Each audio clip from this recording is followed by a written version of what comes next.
नमस्कार दोस्तों, मेरे चैनल में आपका बहुत बहुत स्वागत है। दोस्तों, आज के समय में लगभग 40% शादियाँ टूट जाती हैं, उनका आपस में तलाक हो जाता है। क्या कारण है इसका?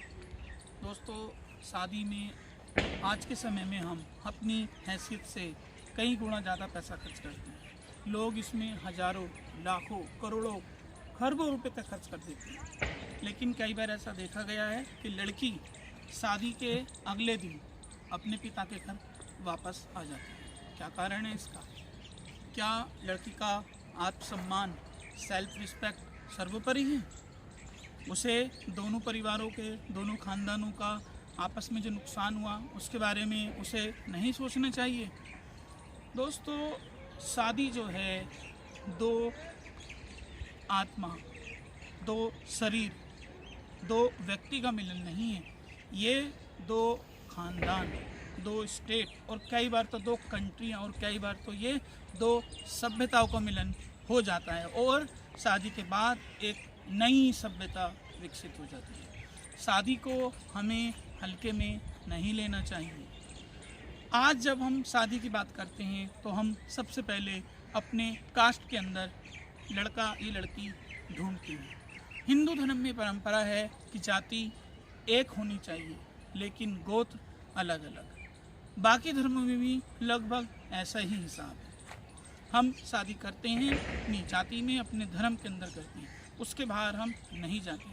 कुछ लोग इस परंपरा को तोड़ चुके हैं, वो अपनी आपसी म्यूचुअल अंडरस्टैंडिंग को मानते हैं। दोस्तों, मेरा इस वीडियो को बनाने का एक उद्देश्य है कि मैं एक छोटी सी बात आपके सामने कहना चाहता हूँ। मैं आपसे ये कहना चाहता हूँ कि जब भी लड़का या लड़की शादी करें तो मेरी इस बात को ध्यान से सुनें और समझें।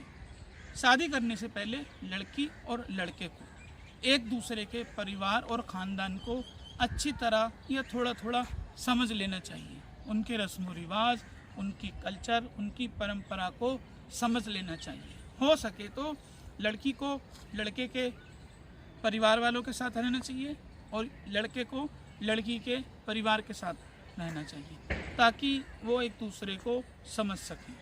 इससे दोस्तों क्या होगा, जब वे एक दूसरे को अच्छी तरह समझ लेंगे और अपनी परंपराएं, रस्म रिवाज, रीति रिवाज को अच्छी तरह जान लेंगे तो हो सकता है उनमें आपस में तकरार कम हो, उनकी समझ आपसी मजबूत बने। यहाँ होता ये है कि लोग अपनी हैसियत, पैसा और न जाने क्या क्या चीज़ें देखते हैं और फिर हम शादी कर लेते हैं और फिर क्या होता है, शादी टूट जाती है। यही हो रहा है आज के समय में। अगर 100 शादियाँ हो रही हैं तो उसमें से 40 से ज़्यादा शादियाँ टूट रही हैं। एक दोस्तों, जब भी हमें शादी करनी चाहिए तो ये देखना चाहिए इकोनॉमिक कंडीशन, लड़के और लड़की की आर्थिक स्थिति बराबर होनी चाहिए।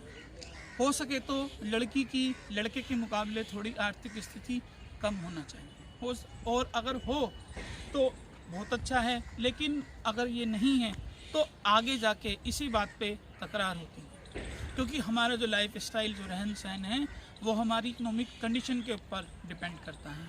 और जब भी आपस में तकरार होती है तो हमारे लाइफ स्टाइल, हमारा जीने का ढंग क्रॉस होता है, तब हमारे बीच आपस में लड़ाई होती है।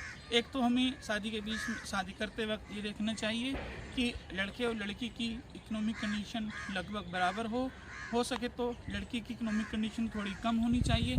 और एक सबसे इम्पोर्टेंट बात जो मैंने कही, लड़के को लड़की के और लड़की को लड़के के परिवार के घर आपस में रहना चाहिए, उनकी परंपरा को, रस्म रिवाज को समझना चाहिए। दोस्तों, जब हम ऐसा करेंगे तो हो सके ये जो रेशो है आज के समय में लगभग 40% है, ये कम हो जाए। दोस्तों, जो शादी जो है एक रेल की पटरी है, इसमें लड़का और लड़की एक रेल की पटरी है। लड़की इस तरफ है, लड़का इस तरफ है। दोनों आपस में ना कभी मिलते हैं लेकिन ना कभी जुदा होते हैं। अगर दोनों साथ साथ एक दूसरे को समानांतर बराबर समझेंगे और एक साथ चलेंगे तो इसके ऊपर ज़िंदगी की खुशहाल भरी ज़िंदगी उनकी रेलगाड़ी की तरह दौड़ती रहेगी और भविष्य में कोई गड़बड़ नहीं होगी। लेकिन जहाँ ये पटरी आपस में तकरार हुई, एक पटरी ऊपर या दूसरी पटरी नीचे हुई, तो रेल चल नहीं पाएंगे। हमें लड़का और लड़की को बराबरी का रुतबा देना चाहिए जैसे रेल की पटरी है। तो दोस्तों, मुझे उम्मीद है इस वीडियो को आप समझ गए होंगे और इस वीडियो के माध्यम से जो मैं मैसेज आपको देना चाहता हूँ वो आप समझ गए होंगे। दोस्तों, यदि मेरी वीडियो आपको अच्छी लगी है तो मेरे चैनल को ज़रूर सब्सक्राइब कीजिए, बेल आइकन को ज़रूर दबाइए। वीडियो को आपका यहाँ तक देखने का बहुत बहुत धन्यवाद।